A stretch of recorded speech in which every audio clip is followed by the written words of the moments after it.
Welcome back. एक बार फिर स्वागत है और आज हम लोग बात करेंगे राइज ऑफ नेशनलिज्म के एमसीक्यूज की क्विज फॉर्मेट में मैं आपके साथ डिस्कस करूंगा। आप लोग को बहुत मजा आने वाला है। ओके, 2020 से 2024 के बीच में जितने भी एमसीक्यूज पूछे गए एग्जामिनर के थ्रू मैं सारे आपके साथ डिस्कस करने जा रहा हूं with answers and their explanations, और कुछ एक्स्ट्रा पॉइंट्स भी बताऊंगा जो आपको ध्यान रखने मीन्स एग्जामिनर जो आपसे इस बार भी पूछ सकता है।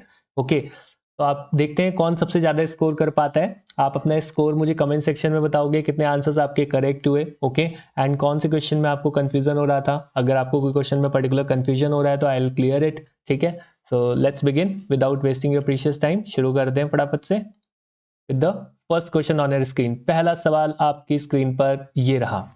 Which of the following is not a part of the United Kingdom of Great Britain. कौन सा इसमें से कंट्री है जो United Kingdom of Great Britain का पार्ट नहीं है। 1 मार्क के लिए यानी कि एमसीक्यू पूछा गया था 2021 में। आपके पास 30 सेकेंड है इस क्वेश्चन को आंसर करने के लिए।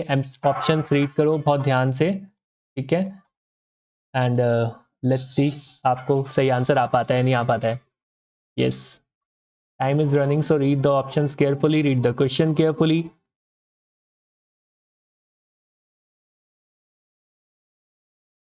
Last 10 seconds you are having. हर एक क्वेश्चन में मैं आपको 30 सेकेंड से दूंगा, so you have to answer accordingly. After 30 seconds, yeah, the time is up.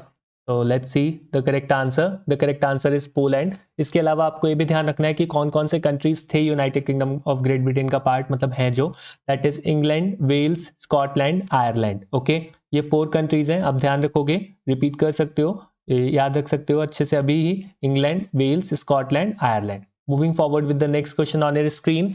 Which of the following revolutions is called as the first expression of nationalism?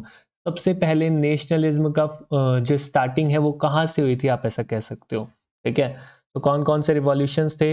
Revolution था कौन सा जिसको आप बोल सकते हो as the first expression of nationalism, that is French revolution, Russian revolution, glorious revolution, the revolution of the liberals. Time has been started, या 30 seconds you are having. सोचो सोचो क्या पढ़ा था, कौन सा रिवॉल्यूशन। आप ऐसे भी गेस कर सकते हो इस क्वेश्चन के आंसर को, कौन से रिवॉल्यूशन के बारे में आपने 10th में पढ़ा है। ठीक है, ऐसे तो लिबरल रिवॉल्यूशन के बारे में भी पढ़ा है, बट सबसे मेन, सबसे इंपॉर्टेंट, सबसे पहले कौन से रिवॉल्यूशन के बारे में पढ़ा था, कहाँ से शुरुआत हुई थी। 5 सेकेंड्स है। 4, 3, 2, 1, टाइम्स अप। तो होप सो आपने सही आंसर गेस करा होगा। Let's see the correct answer, French revolution. French revolution इसका करेक्ट आंसर है। No need of any further explanation. Which one of the following was not the result of the treaty of Vienna 1815। मतलब जो treaty of vena हुई थी 1815 में, इन points में से कौन सा पॉइंट नहीं हुआ था उसमें, ये आपको बताना है। किंगडम ऑफ नीदरलैंड सेटअप हुई थी नॉर्थ में, ऑस्ट्रिया को नदर्न इटली का कंट्रोल दे दिया गया था, रशिया को इंपॉर्टेंट न्यू टेरिटरीज दे दी गई थी वेस्टर्न फ्रंटायर्स पर, या फिर रशिया को जर्मन कन्फेडरेशन ऑफ 39 स्टेट्स दे दिया गया था। ठीक है, ट्राई टू आंसर। एक बार ध्यान से रीड कर लो ऑप्शंस को। ये वॉइस बंद ही कर देता हूँ। 25 सेकेंड्स यू आर हैविंग।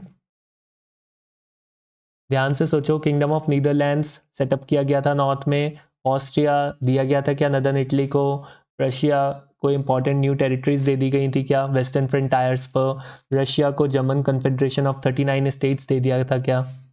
इस you have to answer. Yes, times up guys, let's see the correct answer. Yes, Russia was given the confederation of 39 states. ये नहीं हुआ था ट्रीटी ऑफ वेना के अंडर में। ट्रीटी ऑफ वेना के under में ये तीनों चीजें हुई थी, आप इनको ध्यान से पढ़ सकते हो एक बार। ठीक है, now moving forward with the next question, that is question number 4. Which among the following best signifies the idea of liberal nationalism of 19th century Europe? Liberal nationalism की बात हो रही है, ध्यान देना। हाँ, इम्फेसिस ऑन सोशल जस्टिस, मतलब आप इम्पैक्ट बोल सकते हो on social justice, state plan socio economic system, मतलब कंट्री प्लान करेगा, नेशन सेंट्रल गवर्नमेंट प्लान करेगी सोशल और इकोनॉमिक सिस्टम को, या फिर इंडिविजुअल की फ्रीडम और इक्वालिटी बिफोर लॉ। ठीक है, इसका मतलब होता है लिबरल नेशनलिज्म का मतलब ये होता है क्या, या फिर supremacy of state oriented nationalism. Yes, try to answer, timer is running. सोचो सोचो क्या होगा correct answer. Which among the following best signifies the idea of liberal nationalism of 19th century Europe?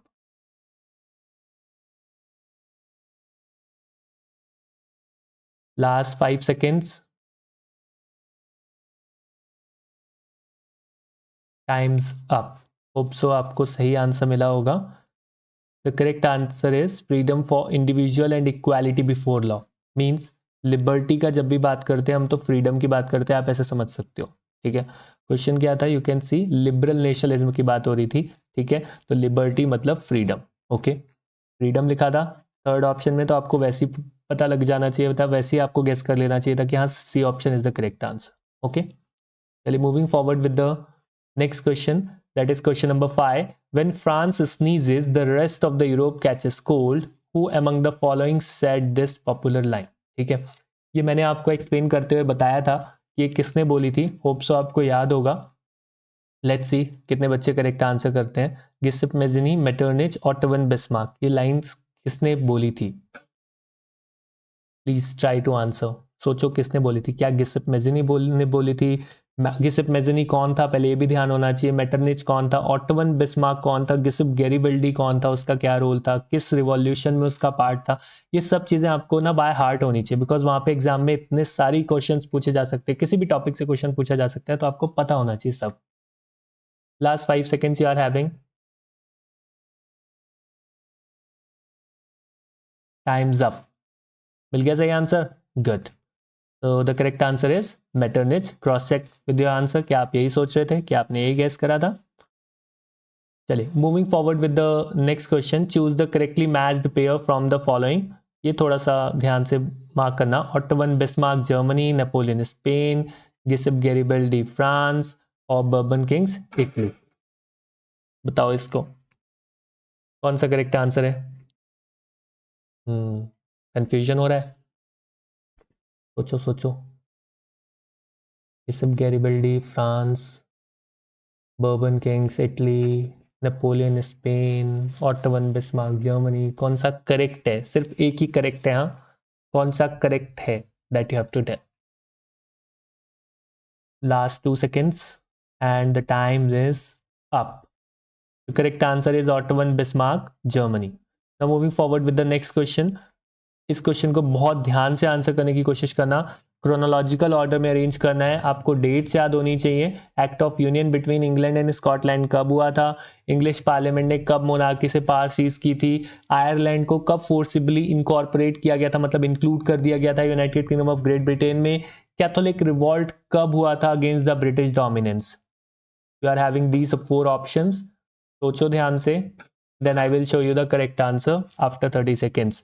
एक बार ध्यान से बिल्कुल सोचो. You can write on the paper also, या हाथ में आप लिख के चेक कर सकते हो कि हाँ भाई क्या डेट्स हैं and all blah blah.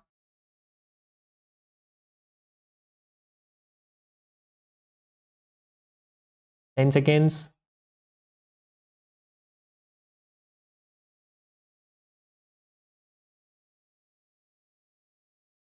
Times up. This is the correct answer. English parliament ने, अब now keep these dates in your mind. हाँ, अभी नहीं आया कोई बात नहीं होती. जिन्होंने किया वेरी गुड, जिन्होंने करेक्ट नहीं किया, जिनका करेक्ट नहीं आया है, just listen the dates carefully. English parliament ने कब पावर सीज करी थी? 1688 में. ठीक है, फिर उसके बाद एक एक्ट ऑफ यूनियन पास हुआ था 1707 में, आपको पता है. Okay, then Catholic revolt against British dominance कब हुआ था? 1798 में. आयरलैंड को कब इनकॉर्पोरेट किया गया था? 1801 में. Keep these dates in your mind. ठीक है, चलिए moving forward with the next question. Question number 8. Which among the following best signifies the idea of liberal nationalism of 19th century Europe? ठीक है, आई थिंक ये question repeat हो गया, sorry, skip करते हैं इसको. या this one. Match the following attributes of allegory of Germania with its significance and choose the correct option. मैंने आपको बताया था जर्मेनिया की इमेज से रिलेटेड, जर्मेनिया के सिंबल से रिलेटेड क्वेश्चन पूछा जा सकता है. And here is the question. 2023 में पूछा गया है और 2025 में भी पूछा जा सकता है. सो आपको बताना है कि ब्रोकन चेन किसको रिप्रेजेंट करता है, ब्रीस्ट प्लेट विद ईगल किसको रिप्रेजेंट करता है. You have 30 seconds. Try to answer this question with 100% accuracy, क्योंकि ये सिंपल सा क्वेश्चन है, रॉन्ग नहीं होना चाहिए. अभी मैं आपको बाकी सिंबल्स भी दिखा दूंगा एक बार।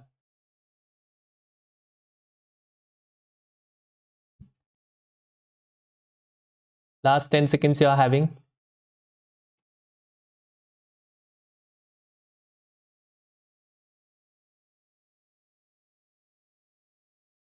या टाइम्स अप। होप सो आपको सही आंसर मिला होगा।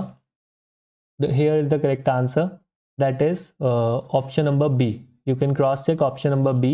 ठीक है, A का 4 that is broken chain। ठीक है, बीइंग फ्री, जब हम चेन तोड़ देते हैं तो हमें कहते हैं कि आप हम आज़ाद हैं, ऐसे आप याद रख सकते हो। ऑप्शन नंबर बी में ही आपका जो बी पार्ट है that is breast plate with eagle, readiness sorry strength को शो कर रहा है। ठीक है, and then crown of oak leaves आपका क्या शो कर रहा है, हीरोइज्म को।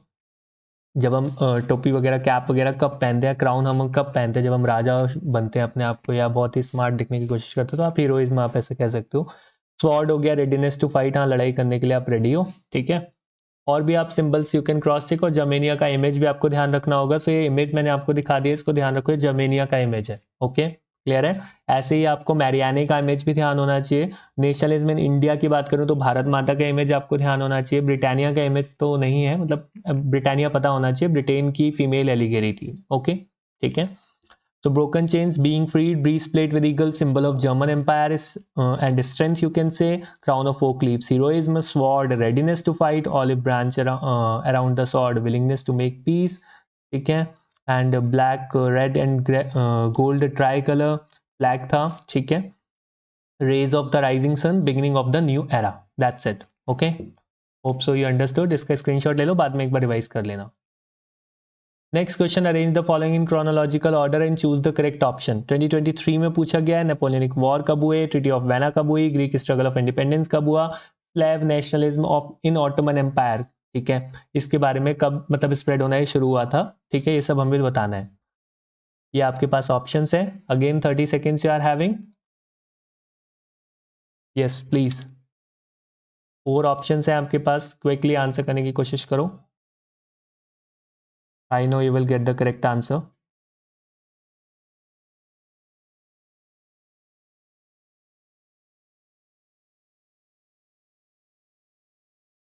Last 10 seconds you are having.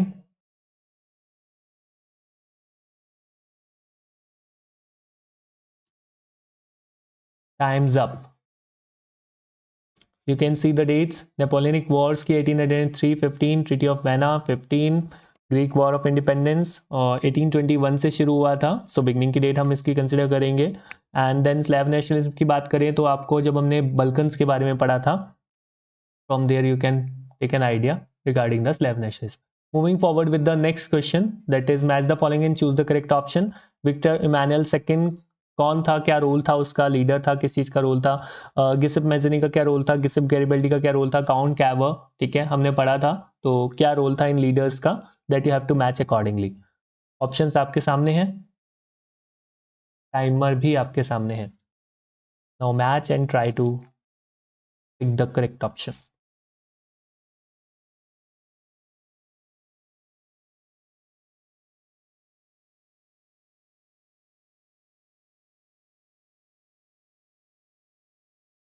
Last 10 seconds you are having. 9, 8, 7, 6, 5, 4, 3, 2, 1. Time's up. Let's see the correct answer. Victor Emmanuel II proclaimed as the king of unified Italy. No doubt. Victor Emmanuel II के बारे में हमने जब unification of Italy पढ़ा था तो तब हमने इसको देखा था। Giuseppe Mazzini, young Italy movement, Giuseppe Garibaldi conquered the kingdom of two Sicilies, Count Cavour CM थे, CM of Italy. That's it. ठीक है, yes, this is the correct option, that is option number B. Moving forward with the next question. Two statements are given below. Assertion reason है अच्छा 2024 में पूछा गया है, the most serious source of nationalist tension in Europe is क्या reason था आपको पता है, कौन सा रीजन था, Balkan. A large part of the Balkan was under the control of Ottoman Empire. क्या जो most serious source of nationalist tension था दैट इज बल्कन, वो क्या ऑटोमन एम्पायर के कंट्रोल में था। ठीक है, क्या था इसका आपको बताना है, कौन सा ऑप्शन करेक्ट है।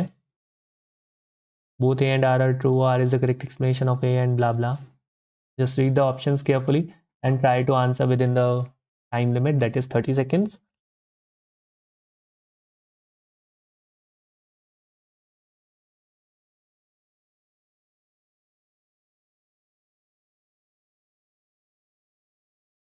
ऑटोमन एम्पायर के बारे में हमने बहुत अच्छे से पढ़ा था। बल्कन्स के बारे में जब हमने पढ़ा था तो आपको ये पता होना चाहिए। भूल गए हो तो एक बार just read the question carefully. और आप जो PYQs वाला जो मेरा टॉप 10 PYQs है उसको ज़रूर देखना वीडियो को, क्योंकि उससे आपको सारे जो जितने भी क्वेश्चंस हमने अभी MCQs कवर करे सारे MCQs उसमें कवर्ड है। ओके, मतलब उन टॉप 10 प्रीवियस ईयर क्वेश्चन जो मैंने डिटेल्ड डिस्कस करा था उन्हीं में सारे क्वेश्चंस कवर्ड है। You can see the correct answer, that is option number A. आप इस वीडियो को देखना, the rise of nationalism in Europe. मैं इसका लिंक जो है आपका डिस्क्रिप्शन में मेंशन कर दूंगा, टॉप 10 प्रीवियस ईयर क्वेश्चंस करके आप उसको देखना। और आपके सारे जो प्रीवियस ईयर क्वेश्चंस हैं 2014 से 2024 के जितने भी इंपॉर्टेंट है, मतलब इंपॉर्टेंट क्या, 99.9% चांस है rise of nationalism in Europe से क्वेश्चन आएगा, तो एग्जामिनर इन्हीं क्वेश्चंस में से पिक करेगा। ओके, और ये मैं आपको बोर्ड्स के बाद बताऊंगा कि हाँ कितना एक्यूरेसी थी इस पॉइंट में। ठीक है,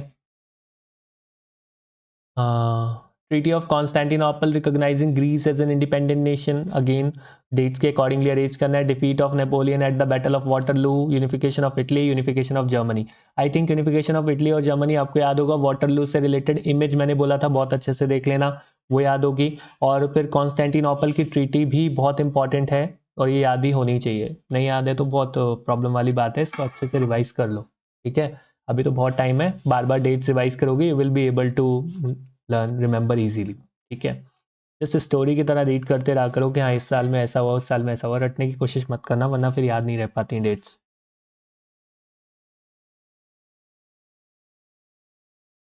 last 10 seconds, 9, 8, 7, 6, 5, 4, 3, 2, 1, times up.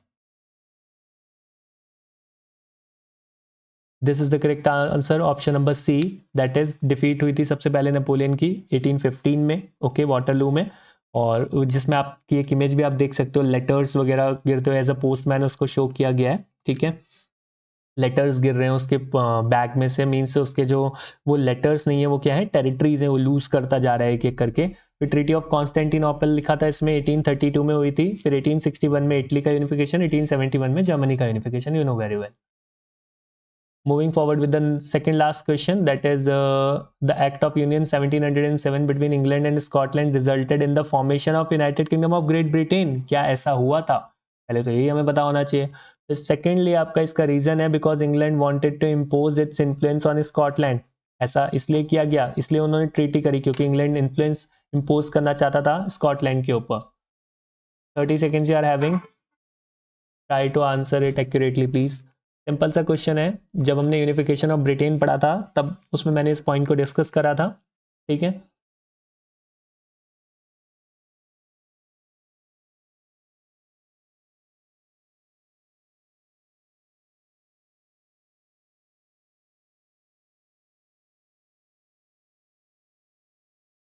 Last 5 seconds,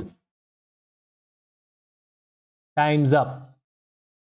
या A is the correct answer, both A and R are true and R is the correct explanation of A. You can see the question again. जो act of union हुआ था 1707 में, वो England और Scotland के बीच में हुआ था और उसके बाद इंग्लैंड वालों ने स्कॉटलैंड को सप्रेस करना शुरू कर दिया था। ठीक है, और इसी तरीके से उन्होंने आयरलैंड में भी ऐसे ही किया। ठीक है, इसी तरीके से उन्होंने डिफरेंट डिफरेंट कंट्रीज को अपने कंट्रोल में लिया। ठीक है, और अपना एक सुपर पावर कंट्री बनाया, you can say. Next last question of today's quiz, that is again chronological order में अरेंज करना है। स्कोर जरूर आपको मेंशन करना है कमेंट बॉक्स में, क्या स्कोर रहा आपका लास्ट क्वेश्चन अटेम्प्ट करने के बाद, कि 15 आउट ऑफ कितना आपके करेक्ट क्वेश्चंस गए। ठीक है, treaty of Constantinople, Habsburg granted autonomy to Hungary, Balkan conflict and Napoleonic civil code. ठीक है, ये आपके सामने ऑप्शंस रहे और टाइमर रहा। Hope so you will find out और mark the correct answer. Last question है दोस्तों ये, फिर हम मिलेंगे नेक्स्ट वीडियो में after discussing the answer of this question. Okay, कैसा लगा ये वीडियो कमेंट बॉक्स में बताना। ठीक है,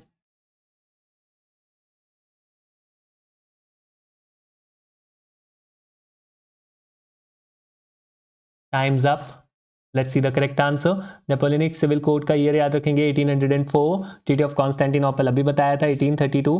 हैप्सबर्ग ने हंगरी को ऑटोनॉमी कब ग्रांट करी थी? अराउंड 1867। इसको ना 19th सेंचुरी बोला जाता है, तो लास्ट में हुआ था बल्कन कॉन्फ्लिक्ट। हमने बल्कन कॉन्फ्लिक्ट के बारे में लास्ट में पढ़ा था, तो आप ऐसे भी समझ सकते हो। ओके, तो this is done, that's it for the day. Thank you everyone for watching.